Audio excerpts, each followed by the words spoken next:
Welcome to my channel రోజువారీ Bible పఠనం. ఈరోజు మనము ఆదికాండము 6వ అధ్యాయం పూర్తిగా చదువుకుందాము. నరులు భూమి మీద విస్తరింపనారంభించిన తరువాత కుమార్తెలు వారికి పుట్టినప్పుడు దేవుని కుమారులు నరుల కుమార్తెలు చక్కని వారిని చూచి వారందరిలో తమకు మనసు వచ్చిన స్త్రీలను వివాహం చేసుకొనిరి. అప్పుడు యెహోవా, నా ఆత్మ నరులతో ఎల్లప్పుడూ వాదించదు, వారు తమ అక్రమ విషయంలో నరమాత్రులే అన్నారు. అయినను వారి దినములు 120 ఏండ్లగునెను. ఆ దినములలో నెఫీలీయులను వారు భూమి మీద నుండిరి, తర్వాతను ఉండిరి. దేవుని కుమారులు నరుల కుమార్తెలతో పోయినప్పుడు వారికి పిల్లలను కనిరి. పూర్వకాలమందు పేరు పొందిన శూరులు వీరే.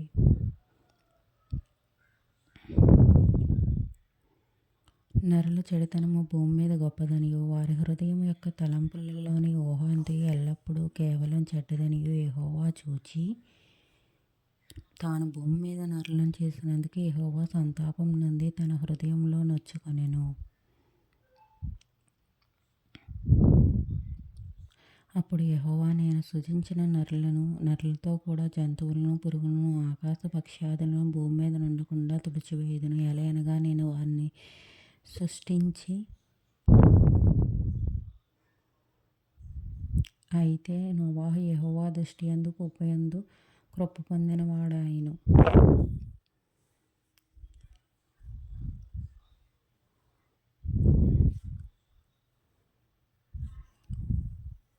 నోవాహు వంశావళి ఇది. నోవాహు నీతిపరుడును తన తరములలో నిందారహితుడై ఉండెను. నోవాహు దేవునితో కూడా నడిచినవాడు. షేము, హాము, యాఫెతు అను 3 కుమారులను నోవాహు కనెను.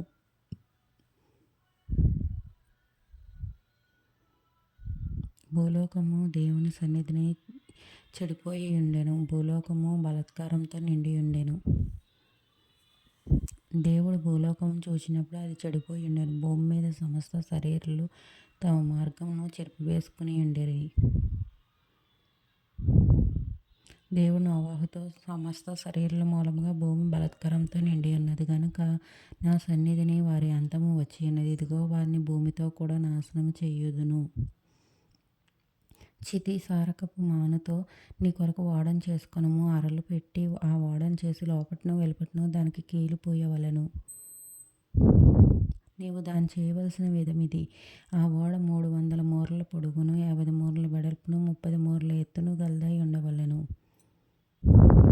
ఆ ఓడకు కిటికీ చేసి పైనుండి మూరెడు కిందికి దాన్ని ముగించవలెను. ఓడ తలుపు దాని పక్కన ఉంచవలెను. కింది అంతస్తు, 2వ అంతస్తు, 3వ అంతస్తు గలదిగా దాన్ని చేయవలెను. ఇదిగో, నేనే జీవవాయువు గల సమస్త శరీరులను ఆకాశం కింద నుండకుండా నాశనం చేయుటకు భూమి మీదకి జలప్రవాహం రప్పించుచున్నాను. లోకమందున్న సమస్తమును చనిపోవును. అయితే నీతో నా నిబంధన స్థిరపరచుదును. నీవును, నీతో కూడా నీ కుమారులను, నీ భార్యయు, నీ కోడండ్రును ఆ ఓడలో ప్రవేశింపవలెను. మరియు నీతో కూడా వాటిని బ్రతికించి ఉంచుకొనుటకు సమస్త జీవుల్లో అనగా సమస్త శరీరుల యొక్క ప్రతి జాతిలోనివి 2 చొప్పున నీవు వాళ్ళను తేవలెను. వాటిలో మగదియు ఆడదియు నుండవలెను.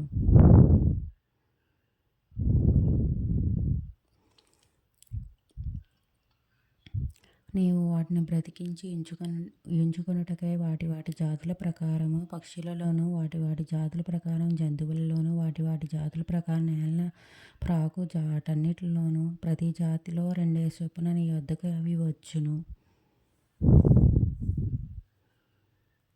మరియు తినుటకును నానా విధములైన ఆహార పదార్థాలను కూర్చుకొని నీ దగ్గర ఉంచుకొనుము. అవి నీకును వాటికిని ఆహారమగునని చెప్పాను. నోవాహు అట్లు చేసెను. దేవుడు అతనికి ఆజ్ఞాపించిన ప్రకారం యావత్తూ చేసెను. చదివిన ఈ వాక్యం దేవుడు దీవించును గాక. దేవునికే మహిమ కలుగును గాక. Please subscribe my channel for more.